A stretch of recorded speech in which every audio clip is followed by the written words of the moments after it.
Hey YouTube, today, great northern beans. Whoop. We're gonna have some made up. Not sure if I'm gonna do it with cornbread or not, but ham, onions, man, it's gonna be delicious. Let's get started. Everybody getting treats. The ladies like them a lot. Buddy's pretty patient. He's not as It's just not demanding. It's not a piggy like the two girls. The two girls, they love them. There's Prim. There's Clara. They haven't learned how to eat with their mouth closed. They're smacking their lips.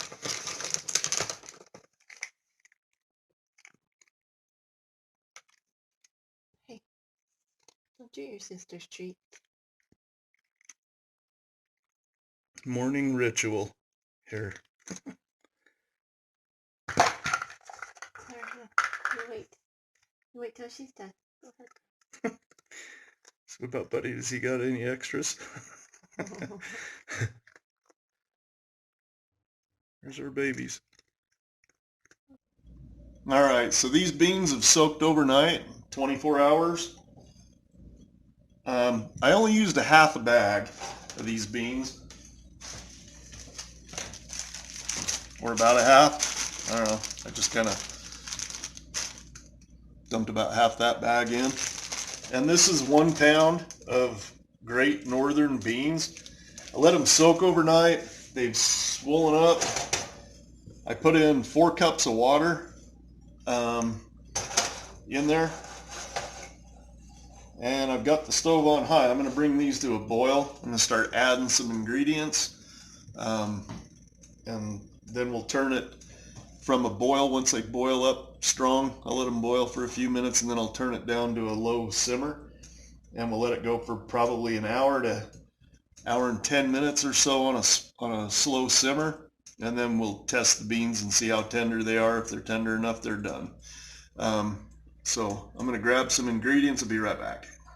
Okay, so I got the rest of the ingredients here. Garlic. Yep, garlic. This is a teaspoon or a cereal spoon, but it's the small one. So a teaspoon or so of garlic, a half of a rough cut onion, another ingredient. I use the chicken about the same as the garlic amount. It's just chicken bouillon. Ham. Whoa, yeah. Some ham in the beans. Some I wish I'd kept the bone from the ham that we just had. Black pepper. That's probably a lot. That's probably not too bad. Okay, and salt. It's always good.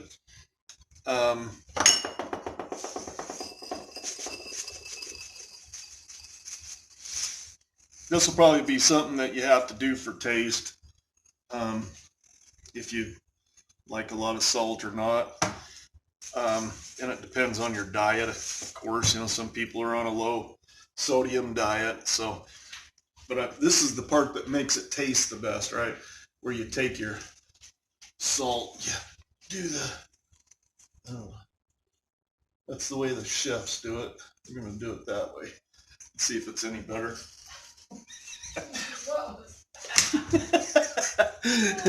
My wife's laughing at me. Okay, so we got the great northern beans in here. We've got ham. No ham bone. I wish we did.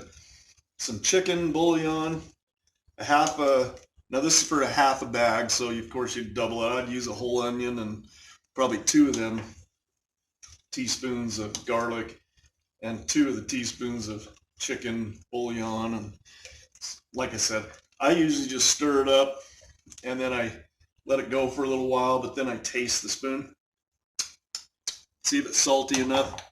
Beans do soak up a lot of salt, so usually it takes quite a bit, but that tastes pretty good to me.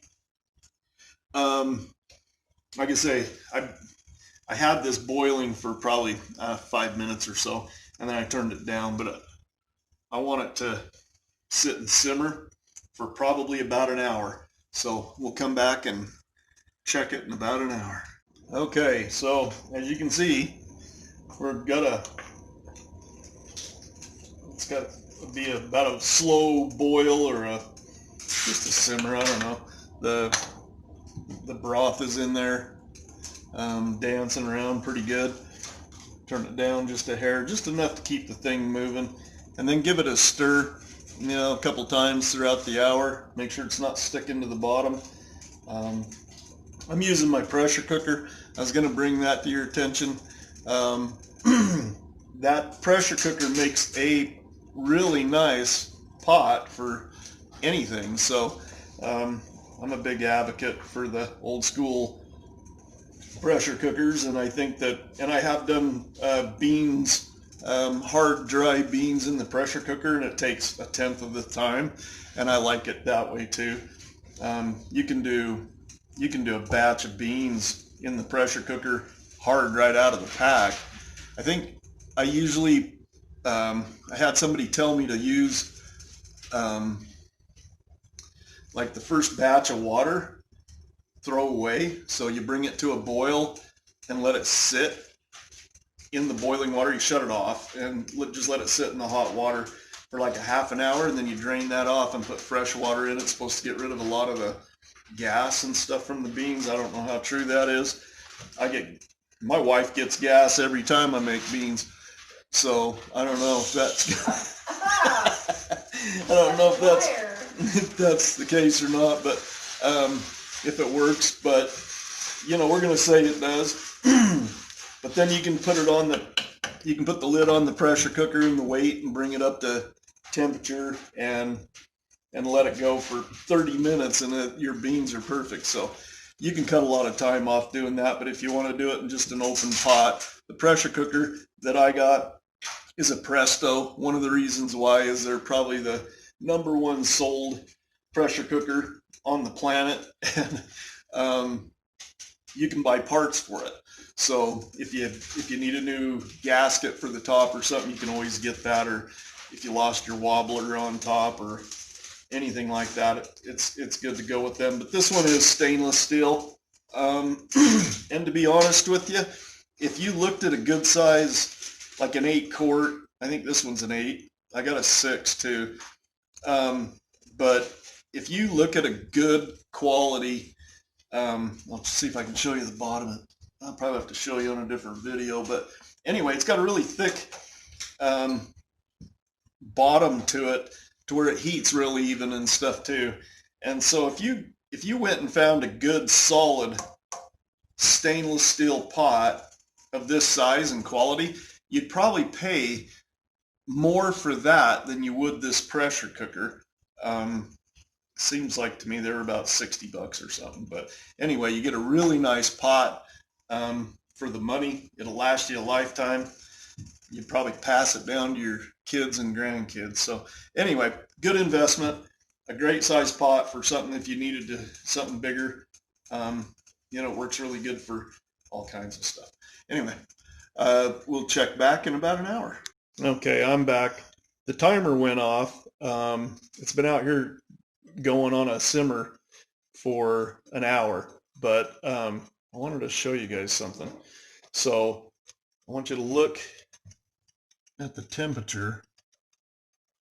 See, I got that on 2, which is kind of funny because when I was starting out, I had the lid off of this pressure cooker, and I had to keep it about 5 to keep a pretty good simmer going. And then I put the lid on it, and I checked it, a few minutes later, and it was just roaring, boiling again. And so I turned it down, and I kept turning it down and turning it down. And as you can see, I don't have the pressure cooker lid locked on there. It's just kind of sitting on top. And I'll show you what it looks like down in there when I pull the lid off. And it will slow, the simmer will slow way down once I take the lid off. So look close as soon as I pull this off, and you'll see how fast it's boiling. Oh, yeah, I'll steam up the camera so you can't see it. Okay, so you can see how it's at a really good simmer, and that's on 2. So, if you're in a situation where, say, maybe I've heard people say this too, like back in the Depression, where they would do, they would put like their rice or their stew on, or their their macaroni noodles and pasta and stuff. They would actually put it on the burner, and to conserve energy, they would start the burner, bring it up to a boil, they'd put a lid on it, and they would shut off the burner, and they'd let it cook on its own power. I mean, that's pretty much what I do with rice, how I cook my rice in the pressure cookers. I bring it up to where it starts to wobble on top, and then I shut the burner off. And I let it go for 25 minutes, and then it's completely done when I open it up.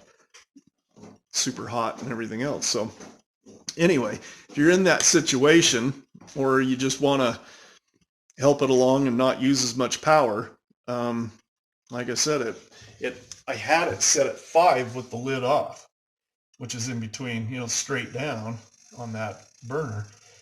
And now it's right on 2, and it's probably even going a little fast for that with that lid on.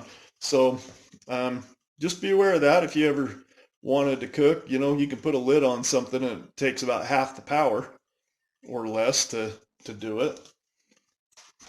And Buddy wants to say hi. Hey, Buddy. Kitty, kitty. Hey. Hi. What are you doing? He's waiting for the beans. He can smell them. He thinks that's good. There's ham in there, huh, bud? Anyway, I did pull one of the beans out and taste it, or a couple of them, and they're close, but I want them to be a little bit more done. So I'm going to probably give them another half an hour or so and test them in the meantime, and I'll be right back. Okay, we're back. I let this go for about another half an hour or so. The beans, and it all depends too, how old the beans and stuff are. I mean, these came from a dollar store, so I don't know exactly, if they were the freshest batch or not. But these are so good. You get a lot of protein from it, not only from the ham, but from the beans.